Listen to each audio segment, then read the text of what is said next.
தமிழக அரசியல் களத்தில் அரசியல் தலைவர்களுடைய ஜாதக நிலை, ஜாதக அமைப்பு இப்போ எப்படி இருக்குது? ஏன் அப்படின்னா, விஜய் வந்து தன்னிச்சையாக தான் அந்த முடிவு எடுத்திருக்காரு. எந்த கட்சியோட கூட்டணி இல்லைங்கிற முடிவை எடுத்திருக்காங்க, உறுதியாக இருக்காங்க.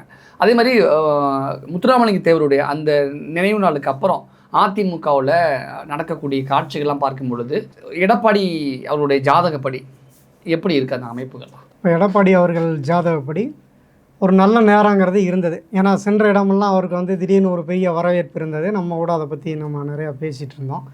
ஆனால் இப்போ திடீர்னு அவருக்கு ஒரு பின்னடைவு வர மாதிரியான ஒரு சூழ்நிலைகள்ங்கிறது, அமைகிற மாதிரியான ஒரு தோற்றங்கிறது இப்போ வர ஆரம்பிச்சிருச்சு. அந்த பிரிந்து சென்றவர்கள்லாம் ஒரே அணியாக சேர்றதுனால எடப்பாடிக்கான அப்படி சொல்ல வரீங்களா? எதிரிகள் ஒன்று சேர்ந்து திரும்ப பழையபடி அவரை வீக்னஸ் ஆக்குற மாதிரியான ஒரு தோற்றம் இப்போ வந்து ஏற்பட்டுட்டு இருக்கு. அதுக்கு ஜோதிட ரீதியாக அவருடைய நிலை என்ன அப்படின்னு பார்த்தீங்கன்னா, அவர் கன்னி ராசிக்காரர். கண்ட சனி நடந்துகிட்ருக்கு.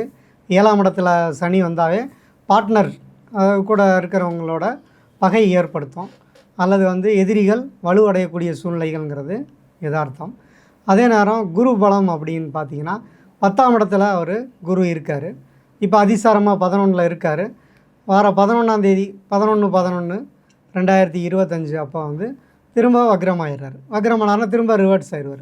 புனர்பூசத்துலேயே அவர் திரும்ப ரிட்டர்ன் வராரு. புனர்பூசங்கிறது குருவோட நட்சத்திரம் தான். ஸோ அப்போ அந்த குருவோட நட்சத்திரத்திலே அவர் அதிசாரமாகி திரும்ப அவர் வந்து குருவோட நட்சத்திரத்திலே வக்ரமாகி வரும்பொழுது அவருக்கு எகெயின்ஸ்டான ஒரு சூழ்நிலைகள்ங்கிறது இயற்கையாகவே அமைஞ்சிரும். இது எவ்வளோ நாளைக்கு நீடிக்கும் அப்படின்னு பார்த்தீங்கன்னா, வரக்கூடிய மே மாதம் வரைக்குமே அவர் குரு பலங்கிறது இல்லை. அவருக்குடன் இருக்கவங்களே அவருக்கு வந்து பாதிப்பை வந்து கொடுக்கக்கூடிய சூழ்நிலைகள் இருக்கும். மறைமுக எதிரிகள் நேரடியாக களத்தில் இறங்கக்கூடிய சூழ்நிலைகள் தான் இப்போதைக்கு ஜாதகத்தில் இருக்குது. ஏன்னா குரு பலமும் இல்லை, சனி பலமும் இல்லை. அதே நேரம் அவருடைய தசாபுத்தி பலன்களும் பெரிய அளவில் கை கொடுக்கக்கூடிய சூழ்நிலைகள்ங்கிறது இல்லை. அதனால் அவர் கொஞ்சம் பொறுமையாக நிதானமாக தான் ஹேண்டில் பண்ண வேண்டிய சூழ்நிலை இப்போ உண்டு.